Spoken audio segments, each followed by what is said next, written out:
Assalamualaikum, Namaskaram. Welcome back to our channel. അപ്പോൾ ഇന്നതാ ജുജും കൂടി ഉണ്ട്. ഞാനും ജുജും വന്നിട്ടുള്ളത് ഒന്നുമല്ല, ഒരു ചെറിയൊരു പാർട്ടി വ്ലോഗാണ്. അപ്പോൾ ഇന്ന് ഇവിടെ ആരാ വരുന്നത് ജോ? അപ്പോൾ ഞങ്ങളൊരു കസിന് ഷോർട്ട് ബ്രേക്കിന് വേണ്ടിയിട്ട് നാട്ടിൽ പോകുന്നുണ്ട്. അപ്പോൾ അവരെ വിളിച്ചിട്ടുണ്ട്. പിന്നെ കൂടെ അനിയനും ഉണ്ട്, വേറൊരു കസിനും കൂടി ഉണ്ട്. അപ്പോൾ ടോട്ടൽ 4 ഗസ്റ്റാണ് ഇന്നുള്ളത്. അപ്പം പാർട്ടി എന്ന് പറയുമ്പോൾ ആർഭാടായിട്ടൊന്നുമില്ല, ഒരു കുഞ്ഞൻ പാർട്ടിയാണ് കേട്ടോ. പക്ഷേ എല്ലാ ഐറ്റംസും വീട്ടിൽ തന്നെ ഉണ്ടാക്കുകയാണ്. തേഴ്സ്ഡേ ആണ്, വർക്കിംഗ് ഡേ ആണ്, അതുകൊണ്ട് തന്നെ കാര്യമായിട്ട് ഐറ്റംസ് ഒന്നുമില്ല. ഓക്കെ, അപ്പം 3 റെസിപ്പീസാണ് ഈ ഒരു വീഡിയോയിൽ ഞാൻ ഇൻക്ലൂഡ് ആക്കിയിട്ടുള്ളത്. അപ്പോൾ അതിലൊരു കിഡിലൻ പുഡിങ്ങിൻ്റെ റെസിപ്പിയും കൂടി ഉണ്ട് കേട്ടോ. എനിക്ക് ഒരുപാട് കോംപ്ലിമെൻറ്റ് കിട്ടിയ പുഡിങ് റെസിപ്പിയാണ്. അപ്പോൾ എല്ലാവരും ട്രൈ ചെയ്ത് നോക്കണേ. അപ്പം നമ്മുടെ ഇന്നത്തെ ഒരു ചെറിയൊരു പാർട്ടി വ്ലോഗ് നിങ്ങൾക്ക് എല്ലാവർക്കും ഇഷ്ടമാണെന്ന് വിചാരിക്കുന്നു. അപ്പോൾ നമുക്ക് നേരെ വീഡിയോയിലേക്ക് പോവാം. അപ്പം നമുക്ക് ആദ്യം എന്തിന് നമുക്കൊരു പ്ലാനിങ് വേണമല്ലോ. അപ്പം ഞങ്ങൾ എന്തൊക്കെ ഐറ്റംസാണ് ഉണ്ടാക്കുന്നതെന്ന് ഒന്ന് പ്ലാൻ ചെയ്ത് തീരുമാനിച്ചു. അപ്പോൾ നമ്മുടെ കൊച്ചു പാർട്ടി തേഴ്സ്ഡേ ആണ്. അപ്പോൾ വെനസ്ഡേ നൈറ്റിൽ പോയിട്ട് ഷോപ്പിംഗ് ഒക്കെ നടത്താൻ തീരുമാനിച്ചു. അപ്പോൾ കുറേ ഐറ്റംസ് വീട്ടിൽ തന്നെ ഉണ്ട്. ബാക്കി മീറ്റ്, കുറച്ച് പാല്, അങ്ങനത്തെ ഐറ്റംസൊക്കെ വാങ്ങാനുള്ളായിരുന്നു. അപ്പോൾ അതിൻ്റെയൊക്കെ ലിസ്റ്റ് തയ്യാറാക്കി വെനസ്ഡേ തന്നെ ഷോപ്പിംഗ് ഒക്കെ തീർത്തു. അപ്പോൾ ഇതാ സ്കൂളൊക്കെ കഴിഞ്ഞ് ഞാൻ വേഗം തന്നെ കിച്ചണിലേക്ക് വന്നതാണ്. വെജിറ്റബിൾസൊക്കെ ഒന്ന് കട്ട് ചെയ്ത് റെഡിയാക്കി വെക്കാൻ വേണ്ടിയിട്ട്. അപ്പോൾ നമ്മുടെ ഈ ഒരു ഫുഡ് പ്രോസസ്സർ ഉള്ളതുകൊണ്ട് തന്നെ വെജിറ്റബിൾസ് കട്ടിങ് വളരെ ഈസി ആട്ടോ. ഈ ഫുഡ് പ്രോസസ്സറിൻ്റെ റിവ്യൂ മുമ്പത്തെ ഒരു വീഡിയോയിൽ ഞാൻ ചെയ്തിട്ടുണ്ടായിരുന്നു. കാണാത്തവർ അതൊന്ന് കാണണേ. അങ്ങനെ വെജിറ്റബിൾസൊക്കെ കട്ട് ചെയ്ത് വെച്ച് കഴിഞ്ഞാൽ നമുക്ക് വേഗം പുഡിങ് റെഡിയാക്കാം. അപ്പോൾ നമ്മളിന്ന് റെഡിയാക്കുന്നത് ആൽമണ്ട് ചോക്കോ ക്രീം പുഡിംഗ് ആണ്. അപ്പം നമുക്ക് ജെലാറ്റിൻ വേണം. ഹലാലിന് എഴുതിയിട്ടുണ്ട് കേട്ടോ ജെലാറ്റിന്. നമുക്ക് ചൈന ഗ്രാസ് ആയാലും മതി. വളരെ എളുപ്പത്തിൽ ഉണ്ടാക്കാൻ പറ്റിയ നല്ലൊരു പുഡിംഗ് ആട്ടോ അത്. ഞാൻ 3/4 ലിറ്റർ പാൽ കൊണ്ടാണ് ഈ ഒരു പുഡിംഗ് റെഡിയാക്കുന്നത് കേട്ടോ. അതായത് 3 കപ്പ് 250-ന് 3 കപ്പാണ് ഞാൻ എടുത്തിട്ടുള്ളത്. അപ്പം നമുക്ക് ജെലാറ്റിൻ സോക്ക് ചെയ്ത് വെക്കാം. 3 ടീസ്പൂൺ ജെലാറ്റിന് കുറച്ച് ഇളം ചൂടുവെള്ളത്തിൽ നമുക്കൊന്ന് സോക്ക് ചെയ്ത് വെക്കാം. ഒരു 15 മിനിറ്റ് സോക്ക് ചെയ്യാൻ വെക്കാം. ആ ഒരു സമയം കൊണ്ട് നമുക്ക് പാലൊന്ന് അളന്നെടുക്കാം. അപ്പം ഞാൻ പറഞ്ഞല്ലോ 3 കപ്പ് 250 ml 3 കപ്പ് പാലാണ് ഞാൻ എടുക്കുന്നത്. ഇനി നമുക്കൊന്ന് ബോയിൽ ചെയ്തെടുക്കണം. അപ്പോഴിതാ നമ്മുടെ മിൽക്ക് ബോയിലായി വന്നിട്ടുണ്ട്. ഇനി ഇതിലേക്ക് നമുക്ക് 3/4 കപ്പ് കണ്ടൻസ്ഡ് മിൽക്ക് ആഡ് ചെയ്ത് കൊടുക്കാം. 3 കപ്പ് പാലാണ് എടുത്തിട്ടുള്ളത്. അപ്പം 3/4 കപ്പ് കണ്ടൻസ്ഡ് മിൽക്ക് ആഡ് ചെയ്ത് കൊടുക്കാം. 1 കപ്പിന് 1/4 കപ്പ് കണ്ടൻസ്ഡ് മിൽക്ക് എന്നുള്ള രീതിയിൽ നമുക്ക് എടുക്കാം. ഇതിലേക്ക് നമ്മൾ എക്സ്ട്രാ ഷുഗർ ആഡ് ചെയ്യേണ്ട കേട്ടോ. ആ കണ്ടൻസ്ഡ് മിൽക്കിൻ്റെ മധുരം തന്നെ മതി. ഇനി കണ്ടൻസ്ഡ് മിൽക്ക് ആഡ് ചെയ്തതിന് ശേഷം നമുക്കൊന്ന് ബോയിൽ ചെയ്യിപ്പിക്കാം. ഒരു പിഞ്ച് ഉപ്പും കൂടി ഞാൻ ആഡ് ചെയ്തിട്ടുണ്ട് കേട്ടോ. അപ്പോൾ ഇതാ നമ്മുടെ ജെലാറ്റിനൊന്ന് സോക്കായി വന്നിട്ടുണ്ട്. അതും കൂടി ഇതിലേക്ക് ആഡ് ചെയ്ത് കൊടുക്കാം. അപ്പോൾ ജെലാറ്റിൻ ആഡ് ചെയ്തതിന് ശേഷം ഒന്ന് ബോയിൽ ചെയ്യിപ്പിക്കണം എന്നൊന്നുമില്ല. ആ ഒരു ചൂട് കിടന്നിട്ട് തന്നെ മെൽറ്റ് ആയിക്കോളും. ഇനി ബോയിൽ ചെയ്താലും കുഴപ്പമൊന്നുമില്ല. അപ്പോൾ ഇതാ ജെലാറ്റിനൊക്കെ മെൽറ്റ് ആയിട്ടുണ്ട്. ഇനി നമുക്ക് ഫ്ലെയിം ഓഫ് ചെയ്തിട്ട് നമുക്കൊരു പുഡിംഗ് ട്രേയിലേക്ക് ഇതൊന്ന് ഒഴിച്ചു കൊടുക്കാം. ഇത് നന്നായി ചൂടാറിയ ശേഷം നമുക്ക് ഫ്രിഡ്ജിലേക്ക് മാറ്റാം. ഒരു 3-4 മണിക്കൂറെങ്കിലും ഒന്ന് തണുപ്പിച്ചെടുക്കണം കേട്ടോ. ഇനി നമുക്ക് ഒരു 2 സ്ലൈസ് ബ്രെഡ് നല്ല ബട്ടറിലൊന്ന് ടോസ്റ്റ് ചെയ്തെടുക്കണം. ഇപ്പോൾ 2 ഭാഗവും ചെറുതായിട്ടൊന്ന് ബ്രൗൺ നിറമാകുന്ന വരെ നമുക്കൊന്ന് ടോസ്റ്റ് ചെയ്തെടുക്കാം. ഇനി വേണ്ടത് കുറച്ച് ആൽമണ്ട്സ് ആണ്. ആൽമണ്ട്സും കൂടെ നമുക്ക് ഈ ഒരു ബട്ടറിൽ തന്നെ ഒന്ന് റോസ്റ്റ് ചെയ്തെടുക്കാം. ഈ ബ്രെഡും ആൽമണ്ടും നമുക്കൊന്ന് ചൂടാറിയ ശേഷം ഒന്ന് പൊടിച്ചെടുക്കണം കേട്ടോ. ഇനി നമുക്ക് പുഡിങ്ങിൻ്റെ അടുത്ത ലെയർ ഉണ്ടാക്കാം. അപ്പോൾ ഞാനൊരു കപ്പ് വിപ്പിംഗ് ക്രീം എടുത്തിട്ടുണ്ട്. ഇതൊന്ന് ബീറ്റ് ചെയ്തെടുക്കണം. വിപ്പിംഗ് ക്രീം നന്നായി ബീറ്റായി ഫ്ലഫി ആയതിനു ശേഷം 2 ടേബിൾ സ്പൂൺ ന്യൂട്ടെല്ലയും കൂടെ ആഡ് ചെയ്യണം. ആ ഒരു വീഡിയോ എൻ്റെ കയ്യിൽ നിന്ന് വിട്ടുപോയി. ന്യൂട്ടെല്ല അല്ല, ഏത് ചോക്കോ സ്പ്രെഡ് ആയാലും മതി. ഒരു 2-2.5 table spoon choco spread add ചെയ്താൽ മതി. വിപ്പിംഗ് ക്രീം നന്നായി ഫ്ലഫി ആയതിനു ശേഷം മാത്രമേ ന്യൂട്ടെല്ല ആഡ് ചെയ്യാവുള്ളൂ കേട്ടോ. അതിനുശേഷം ഒന്നുകൂടെ ഒന്ന് കറക്കി എടുത്താൽ മതി. ഒരുപാട് ബീറ്റ് ചെയ്യരുത്. ഓവർ ബീറ്റ് ചെയ്തിട്ടുണ്ടെങ്കിൽ ഈ ഒരു ഫ്ലഫിനെസ്സൊക്കെ പോവും. അങ്ങനെ നമ്മുടെ പുഡിങ്ങിൻ്റെ ടോപ്പ് ലെയർ റെഡി ആയിട്ടുണ്ട്. ഇനി നമുക്ക് നമ്മുടെ പുഡിംഗ് ട്രേ ഫ്രിഡ്ജിൽ നിന്ന് എടുക്കാം. അപ്പോൾ ഇത് നമ്മൾ ആൽമണ്ടും അതുപോലെ തന്നെ ബ്രെഡും കൂടെ പൊടിച്ചതാണ്, റോസ്റ്റ് ചെയ്ത് പൊടിച്ചതാണ്. അപ്പോൾ ഇതിൻ്റെ മുകളിലേക്ക് ഇതൊന്ന് വിതറി കൊടുക്കാം.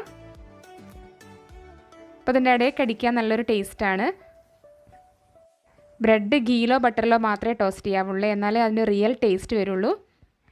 ഇനി നമുക്കിതിൻ്റെ മുകളിലേക്ക് നമ്മുടെ ഒരു വിപ്പിംഗ് ക്രീമിൻ്റെ ന്യൂട്ടെല്ലൻ്റെ മിക്സ് ആഡ് ചെയ്ത് കൊടുക്കാം.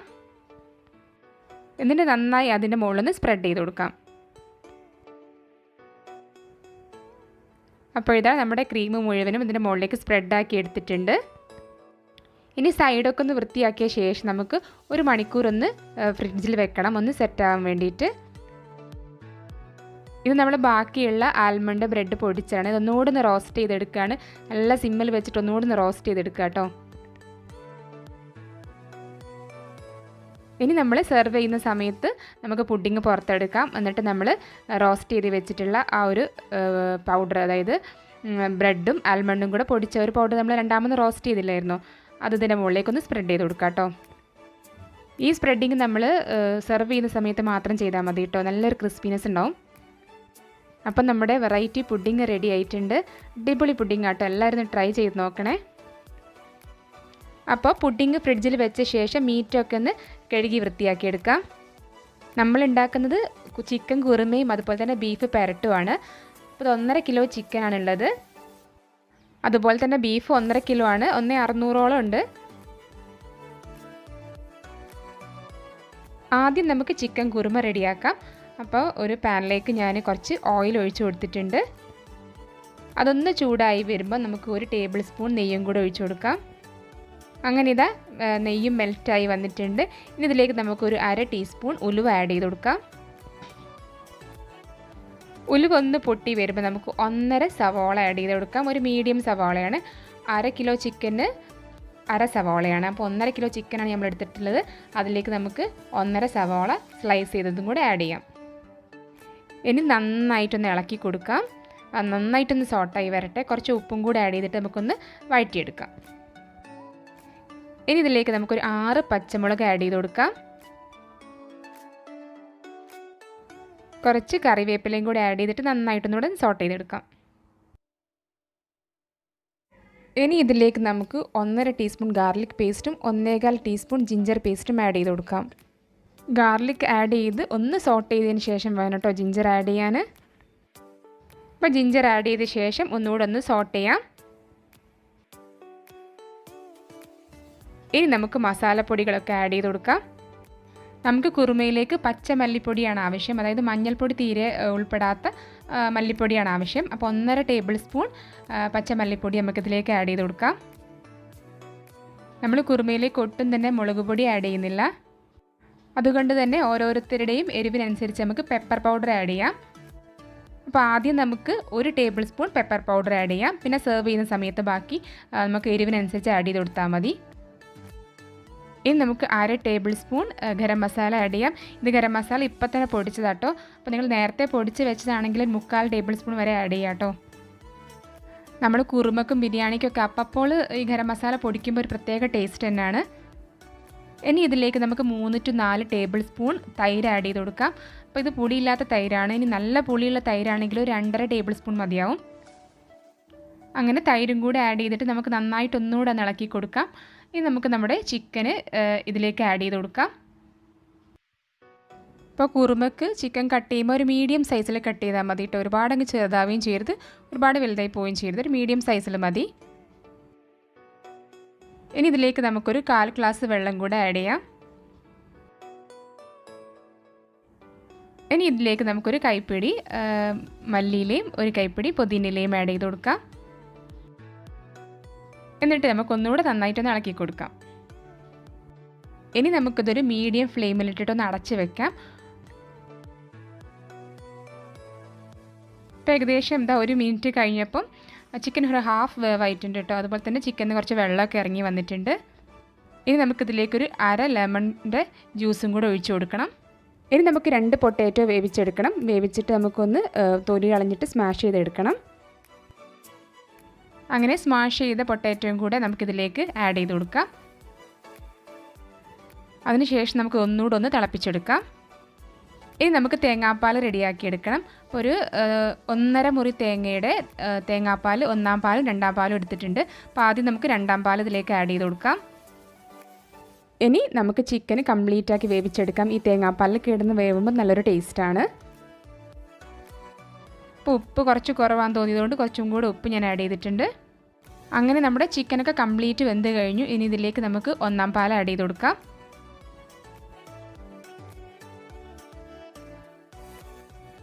അപ്പോൾ അപ്പോൾ ഞാൻ പറഞ്ഞല്ലോ 1.5 മുറി തേങ്ങയുടെ പാലാണ് ഞാൻ എടുത്തത് കേട്ടോ. കറിക്ക് നല്ലോണം കട്ടി ഉണ്ടാവും, കാരണം നമ്മൾ പൊട്ടാറ്റോ ആഡ് ചെയ്തിട്ടുണ്ട്. ഇനി കട്ടിയില്ല നിങ്ങൾക്ക് തോന്നുവാണെങ്കിൽ ജസ്റ്റ് ഒരു 1/2 ടേബിൾ സ്പൂൺ പത്തിരിപ്പൊടി ഒന്ന് കലക്കി ഒഴിച്ച് കൊടുത്താൽ മതി. ഒരിക്കലും കോൺഫ്ലോർ കലക്കി ഒഴിക്കരുത് കേട്ടോ, കറിൻ്റെ ടേസ്റ്റ് മാറിപ്പോവും. നിങ്ങൾക്ക് തോന്നുവാണെങ്കിൽ ഒരു 1/2 ടേബിൾ സ്പൂൺ പത്തിരിപ്പൊടി, 1/2 ടേബിൾ സ്പൂൺ വെള്ളത്തിൽ കലക്കിയിട്ട് ഒഴിച്ച് കൊടുത്താൽ മതി. ടേസ്റ്റിന് യാതൊരു കുറവും ഉണ്ടാവില്ല. അതുപോലെ തന്നെ കറി നല്ല തിക്കായി കിട്ടുകയും ചെയ്യും. പിന്നെ ഈ കറി നമുക്ക് തിളപ്പിക്കരുത്, സൈഡിൽ നിന്നൊക്കെ തിള വരുമ്പോൾ നമുക്ക് ഫ്ലെയിം ഓഫ് ചെയ്യാം. ഇപ്പോൾ കുറുമ ഒരിക്കലും നമുക്ക് വറവിട്ടെടുക്കേണ്ട ആവശ്യമില്ല. അതുകൊണ്ട് തന്നെ ലാസ്റ്റ് നമുക്കൊരു 1/2 ടേബിൾ സ്പൂൺ നെയ്യ് ഇതിൻ്റെ മുകളിലേക്ക് ഒഴിച്ചു കൊടുത്താൽ മതി. പിന്നെ കുറച്ച് കറിവേപ്പിലും കുറച്ച് മിൻറ്റ് ലീഫും കൂടി ഇതിൻ്റെ മുകളിലേക്കൊന്ന് ആഡ് ചെയ്യാം. അതുപോലെ തന്നെ കുറച്ച് പെപ്പർ പൗഡറും ഒന്ന് സ്പ്രിങ്കിൾ ചെയ്ത് കൊടുക്കുക കേട്ടോ. ഈ പെപ്പർ പൗഡറാണ് ഇതിൻ്റെ ഒരു ടേസ്റ്റ്, കുറുമേൻ്റെ ഒരു ടേസ്റ്റ്. ഇതേ റെസിപ്പി ഫോളോ ചെയ്തിട്ട് നമുക്ക് ബീഫും മട്ടനും റെഡിയാക്കി എടുക്കാം കേട്ടോ. കുറുമേൻ്റെ ഒരു സൂപ്പർ കോമ്പി എന്ന് പറയുന്നത് നെയ്ച്ചോറാണ്. അതുകൊണ്ടാണ് നെയ്ച്ചോറ് തന്നെ ഞങ്ങൾ പ്രിഫർ ചെയ്തത്. നമ്മുടെ നാട്ടിലൊക്കെ കല്യാണത്തലേന്നൊക്കെ ഉണ്ടാവും. ഗസ്റ്റൊക്കെ വീട്ടിൽ വരിക എന്ന് പറയുമ്പോൾ നമ്മൾ ഫുഡിനോടൊപ്പം തന്നെ എന്തായാലും ഒന്ന് ക്ലീൻ ആക്കുകയും കൂടെ വേണ്ടേ. ഡെയിലി നമ്മൾ ക്ലീൻ ആക്കുന്നുണ്ടെങ്കിലും ഗസ്റ്റ് വരിക എന്ന് പറയുമ്പോൾ നമ്മൾ ഒന്നുകൂടെ ഒന്ന് ക്ലീൻ ആക്കൂലേ. പ്രത്യേകിച്ച് എൻ്റെ വീക്കെൻഡ് ക്ലീനിങ് ഡേ ആണെന്ന്. അപ്പോൾ അതുകൊണ്ടും കൂടി ഞാൻ ഒന്നുകൂടെ ഒന്ന് എല്ലാം ഒന്ന് ക്ലീൻ ആക്കുകയാണ്. പ്രത്യേകിച്ച് നല്ലോണം പൊടിയുണ്ട് എല്ലായിടത്തും. ഡെയിലി ക്ലീൻ ആക്കിയില്ലേ ഫുൾ പൊടിയാണ്. പിന്നെ ഓൺലൈൻ ക്ലാസ് കഴിയുമ്പോഴത്തേനും മോൻ ആകെ കൂടി വൃത്തികേടാക്കിയിടും. അപ്പോൾ ഇതാ ക്ലീനിങ് ഒക്കെ കഴിഞ്ഞു. നമുക്കിനി ബീഫ് കുക്ക് ചെയ്തെടുക്കാം. അപ്പം നമ്മൾ ബീഫ് നാടൻ പെരട്ടാണ് ഉണ്ടാക്കുന്നത്. അപ്പോൾ 1.5 കിലോ ബീഫ് ഉണ്ട്, അത് ഞാൻ കുക്കറിലേക്ക് ഇട്ടിട്ടുണ്ട്. അതിലേക്ക് ഞാനൊരു പിടി ചെറിയുള്ളി സ്ലൈസ് ചെയ്തതും കൂടെ ആഡ് ചെയ്തിട്ടുണ്ട്. ഇതിലേക്ക് നമുക്കൊരു വലിയ teaspoon ginger garlic paste add ചെയ്ത് കൊടുക്കാം. അതായത് 1 സ്പൂൺ ഗാർലിക് പേസ്റ്റും 1 സ്പൂൺ ജിഞ്ചർ പേസ്റ്റും ആഡ് ചെയ്ത് കൊടുക്കാം. അപ്പോൾ നമ്മൾ ബീഫ് എപ്പോഴും വാങ്ങുമ്പം കുറച്ച് എല്ലുള്ള പീസ് വാങ്ങണം കേട്ടോ. ഇനി ഇതിലേക്ക് ഞാൻ ഒരു 1/2 സവാള അരിഞ്ഞതും കൂടെ ആഡ് ചെയ്യാണ്. ഇനി നമുക്ക് 2 ടേബിൾ സ്പൂൺ മല്ലിപ്പൊടി ആഡ് ചെയ്ത് കൊടുക്കാം. പിന്നെ വേണ്ടത് 1/2 ടേബിൾ സ്പൂൺ ഗരം മസാലയാണ്, അതും കൂടി ഞാൻ ഇതിലേക്ക് ആഡ് ചെയ്യാണ്. ഇനി ഇതിലേക്ക് നമുക്ക് 1/2 ടീസ്പൂൺ ഉലുവ ആഡ് ചെയ്ത് കൊടുക്കാം. 1/2 ടീസ്പൂൺ മഞ്ഞൾപ്പൊടി ആഡ് ചെയ്ത് കൊടുക്കാം. 1/2 സ്പൂൺ വലിയ ജീരകത്തിൻ്റെ പൊടി ആഡ് ചെയ്ത് കൊടുക്കാം. 1/2 ടീസ്പൂൺ പെപ്പർ പൗഡർ ആഡ് ചെയ്യാം.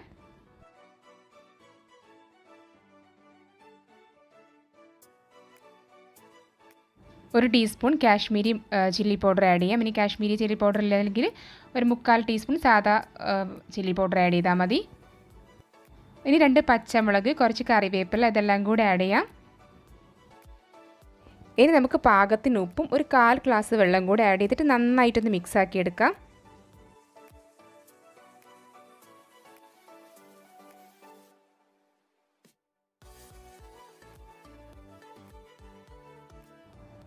അപ്പോൾ ഇതാ ഞാൻ നന്നായിട്ട് മിക്സ് ആക്കി എടുത്തിട്ടുണ്ട്. ഇനി നമുക്കൊരു 4 വിസിൽ വരുന്ന വരെ ഒന്ന് വേവിച്ചെടുക്കാം. അപ്പോൾ ഓരോരുത്തരുടെയും ബീഫിൻ്റെ വേവിനനുസരിച്ച് വേവിക്കണം കേട്ടോ. അപ്പോൾ ബീഫ് റെഡി ആകുമ്പോഴത്തേനും നമുക്ക് ബാക്കിയൊക്കെ റെഡിയാക്കാം. അപ്പോൾ ഞാനൊരു ചുവട് കെട്ടിയുള്ള പാത്രത്തിൽ കുറച്ച് വെളിച്ചെണ്ണ ഒഴിച്ചു കൊടുത്തിട്ടുണ്ട്. അപ്പോൾ ബീഫ് നാടൻ പെരട്ടൊക്കെ ചെയ്യുമ്പോൾ വെളിച്ചെണ്ണ തന്നെ യൂസ് ചെയ്യാൻ ശ്രദ്ധിക്കുക കേട്ടോ. അപ്പോൾ ചൂടായ വെളിച്ചെണ്ണയിലേക്ക് ഞാനൊരു 1/2 ടീസ്പൂൺ ഉലുവ ആഡ് ചെയ്തിട്ടുണ്ട് കേട്ടോ. ആ ഉലുവ ഒന്ന് പൊട്ടി വരുമ്പം 1 ടീസ്പൂൺ ജിഞ്ചർ പേസ്റ്റും 1 ടീസ്പൂൺ ഗാർലിക് പേസ്റ്റും ആഡ് ചെയ്ത് കൊടുക്കാം. എന്നിട്ട് നന്നായിട്ടൊന്ന് സോട്ട് ചെയ്തെടുക്കണം കേട്ടോ. ആ സമയത്ത് നമ്മുടെ ഫ്ലെയിം മീഡിയം ആക്കി കൊടുക്കണേ, അല്ലെങ്കിൽ ഈ ഒരു ജിഞ്ചറും ഗാർലിക്കും പെട്ടെന്ന് കരിഞ്ഞു പോവും. ഇതിലേക്ക് ഞാൻ 1.5 വലിയ സവാള സ്ലൈസ് ചെയ്തതും കൂടെ ആഡ് ചെയ്ത് കൊടുത്തിട്ടുണ്ട്. ഇനി നമുക്കിത് നന്നായിട്ടൊന്ന് സോട്ട് ചെയ്തെടുക്കണം. ഏകദേശം ഒരു ബ്രൗൺ നിറമാകുന്ന വരെ നമുക്കൊന്ന് സോട്ട് ചെയ്തെടുക്കണം. കുറച്ച് ഉപ്പും കൂടെ ആഡ് ചെയ്തിട്ട് നമുക്കൊന്ന് സോട്ട് ചെയ്തെടുക്കാം. ഒരുപാട് ഉപ്പ് ആഡ് ചെയ്യരുത്, നമ്മൾ ബീഫ് വേവിച്ചതിൽ ഓൾറെഡി നമ്മൾ ഉപ്പിട്ടിട്ടുണ്ട്. ഇവിടെ സവാളയൊക്കെ നന്നായിട്ട് സോട്ടായി വന്നിട്ടുണ്ട്. ഇനി ഇതിലേക്ക് നമുക്ക് മസാലപ്പൊടികൾ ആഡ് ചെയ്ത് കൊടുക്കാം. 1 ടേബിൾ സ്പൂൺ മല്ലിപ്പൊടി, 1/2 table spoon Kashmiri chilli powder, അതുപോലെ 1/2 ടീസ്പൂൺ ഗരം മസാല, ഇതെല്ലാം കൂടി ആഡ് ചെയ്തിട്ട് നമുക്ക് നന്നായിട്ടൊന്ന് സോട്ട് ചെയ്തെടുക്കാം കേട്ടോ.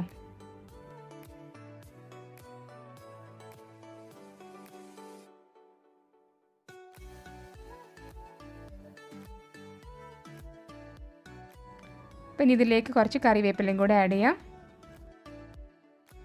ഒരു മീഡിയം ഫ്ലെയിമിലിട്ടിട്ട് നമ്മുടെ മസാലപ്പൊടികളൊക്കെ നന്നായിട്ടൊന്ന് സോട്ട് ചെയ്തെടുക്കണം. അങ്ങനെ നമ്മുടെ മസാലപ്പൊടിൻ്റെ ഒരു പച്ചമണമൊക്കെ മാറി നന്നായിട്ടൊന്ന് റോസ്റ്റ് ചെയ്ത മണം വരുമ്പോൾ നമുക്കൊരു 3 മീഡിയം ടൊമാറ്റോ സ്ലൈസ് ആക്കിയതും കൂടി ഇതിലേക്ക് ആഡ് ചെയ്ത് കൊടുക്കാം. ഇനി ഈ ടൊമാറ്റോ ഒന്ന് സോഫ്റ്റായി വരുന്നവരെ നന്നായിട്ടൊന്നുകൂടെ ഒന്ന് വഴറ്റി കൊടുക്കാം കേട്ടോ. മീഡിയം ടു ലോ ഫ്ലെയിമിലിട്ടിട്ട് അതിൻ്റെ ഈ ഒരു ടൊമാറ്റോൻ്റെ ചാറൊക്കെ നിറങ്ങി വരുന്നവരെ നമുക്കൊന്ന് വഴറ്റിയെടുക്കാം.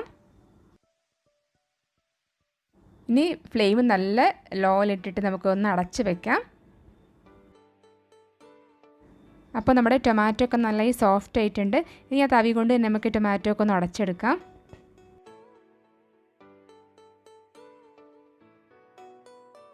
ഇനി നമുക്ക് വേവിച്ച് വെച്ചിട്ടുള്ള ബീഫ് ഇതിലേക്ക് ആഡ് ചെയ്ത് കൊടുക്കാം.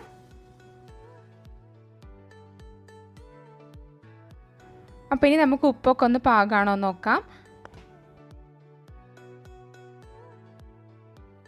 അപ്പം ഞാൻ കുറച്ചും കൂടി ഉപ്പ് ആഡ് ചെയ്യുന്നുണ്ട്. ഇനി നമുക്ക് നന്നായിട്ടൊന്ന് തിളപ്പിച്ചെടുക്കണം. കുറച്ച് തിള വരുമ്പോൾ നമുക്ക് കുറച്ച് മല്ലിയില ആഡ് ചെയ്ത് കൊടുക്കാം. അതിനുശേഷം നമുക്ക് കുറച്ച് ഒരു 1/2 ടീസ്പൂൺ കാശ്മീരി മുളക് പൊടിയും കൂടി ആഡ് ചെയ്യാം കേട്ടോ. ഈ ഒരു സ്റ്റേജിൽ ആഡ് ചെയ്യുമ്പോൾ നമ്മുടെ പെരട്ടിന് നല്ലൊരു കളറ് കിട്ടും. ഇനി നമുക്ക് അടച്ച് വെച്ചിട്ട് ഒരു 15 മിനിറ്റ് ഒന്ന് കുറുക്കിയെടുക്കണം. ഈ ചാറൊക്കെ ഒന്ന് കുറുക്കിയെടുക്കണം. അപ്പോൾ നമ്മുടെ ഫ്ലെയിം നല്ല സിമ്മാക്കിയിട്ട് ഒരു 15 മിനിറ്റ് നമുക്കൊന്ന് അടച്ച് വെക്കാം. ഇത് നമ്മുടെ ബീഫ് നാടൻ പെരട്ടിൻ്റെ ഫൈനൽ സ്റ്റേജാണ്. കുറച്ച് വെളിച്ചെണ്ണ ഒഴിച്ചിട്ടുണ്ട് നമുക്കൊന്ന് വറവിട്ടെടുക്കാൻ വേണ്ടിയിട്ട്. ഇതിലേക്ക് നമുക്ക് 1/2 മുറി തേങ്ങയുടെ കൊത്ത് ആഡ് ചെയ്ത് കൊടുക്കാം. കുറച്ച് വലിയ തേങ്ങാക്കൊത്താണ് വേണ്ടത്, അല്ലാതെ നമ്മൾ പായസം പോലെ ചെറുതല്ല. കുറച്ച് ചെറിയുള്ളി സ്ലൈസ് ചെയ്തതും ആഡ് ചെയ്ത് കൊടുക്കാം. അപ്പോൾ അതൊന്ന് മൂപ്പിച്ചെടുക്കാം കേട്ടോ. അപ്പോൾ ഇതാ നമ്മുടെ തേങ്ങാക്കൊത്തും ചെറിയുള്ളി മൂത്ത് വന്നിട്ടുണ്ട്. ഇനി ഇതിലേക്ക് നമുക്ക് വറ്റൽമുളകും കറിവേപ്പിലയും കൂടെ ആഡ് ചെയ്യാം. അതും കൂടെ ഒന്ന് മൂപ്പിച്ചെടുത്ത ശേഷം നമുക്ക് ഈ ബീഫ് പെരട്ടിലേക്ക് ആഡ് ചെയ്ത് കൊടുക്കാം. അപ്പോൾ ഇതാ നമ്മുടെ നല്ല ബീഫ് പെരട്ടും റെഡി ആയിട്ടുണ്ട്. ഇത് ചൂടാറുമ്പോൾ ഒന്നുകൂടെ ഒന്ന് കുറുകി വന്നോളും.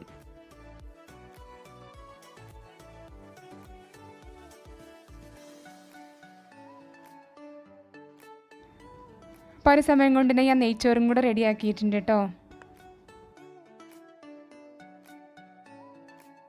അപ്പോൾ നമ്മുടെ പൊറോട്ടയും റെഡി. പൊറോട്ടേൻ്റെ റെസിപ്പി ഞാൻ മുമ്പ് കാണിച്ചിരുന്നു, അതും കൂടെ ഞാൻ ഡിസ്ക്രിപ്ഷൻ ബോക്സിൽ കൊടുക്കാം കേട്ടോ. അപ്പോൾ നമ്മൾ കപ്പ വറവിടാൻ വേണ്ടിയിട്ടാണ് ചെറിയുള്ളിയൊക്കെ റെഡിയാക്കിയത്. അപ്പോൾ കപ്പയും കൂടെ ഒന്ന് വറവിട്ടെടുക്കാം. ഇത് ഫ്രോസൺ കപ്പയാട്ടോ, നല്ല വെണ്ണ പോലത്തെ കപ്പയാണ്. 700 ഗ്രാമിന് 3.5 ദിർഹംസേ ഉള്ളൂ. അപ്പോൾ നമ്മുടെ ഗസ്റ്റൊക്കെ എത്തിയിട്ടുണ്ട്. അപ്പോൾ ഞാൻ സെർവ് ചെയ്യാണ്. ഒരുപാട് വീഡിയോസൊന്നും എടുത്തിട്ട് നമ്മളെല്ലാവരെയും ഒന്ന് വെറുപ്പിക്കുന്നൊന്നുമില്ല. അപ്പോൾ ഇതാ നമ്മുടെ ഫുഡൊക്കെ ഡൈനിങ് ടേബിളിൽ എത്തിയിട്ടുണ്ട്. ആർഭാടായിട്ടുള്ള പാർട്ടിയൊന്നും അല്ല കേട്ടോ, ഒരു ചെറിയ പാർട്ടിയാണ്. ലിമിറ്റഡ് ഐറ്റംസ് വെച്ചിട്ടുള്ള ചെറിയൊരു പാർട്ടിയാണ്. അങ്ങനെ മെയിൻ കോഴ്സും ഡെസേർട്ടൊക്കെ കഴിഞ്ഞു. കുറച്ച് റെസ്റ്റൊക്കെ എടുത്ത് കുറച്ച് ടിക്ടോക്സ് വീഡിയോസൊക്കെ ചെയ്ത് അങ്ങനെ നല്ലോണം വീക്കെൻഡ് എൻജോയ് ചെയ്ത്. അപ്പോൾ ഇതൊക്കെയാണ് കേട്ടോ നമ്മുടെ ഇന്നത്തെ പാർട്ടി വിശേഷങ്ങൾ. നമ്മുടെ ഈ ഒരു കൊച്ചു പാർട്ടി വ്ളോഗ് നിങ്ങൾക്ക് എല്ലാവർക്കും ഇഷ്ടമായി എന്ന് വിചാരിക്കുന്നു. ഇഷ്ടമായിട്ടുണ്ടെങ്കിൽ നമ്മുടെ ചാനൽ സപ്പോർട്ട് ചെയ്യാനും സബ്സ്ക്രൈബ് ചെയ്യാനും മറക്കരുത്.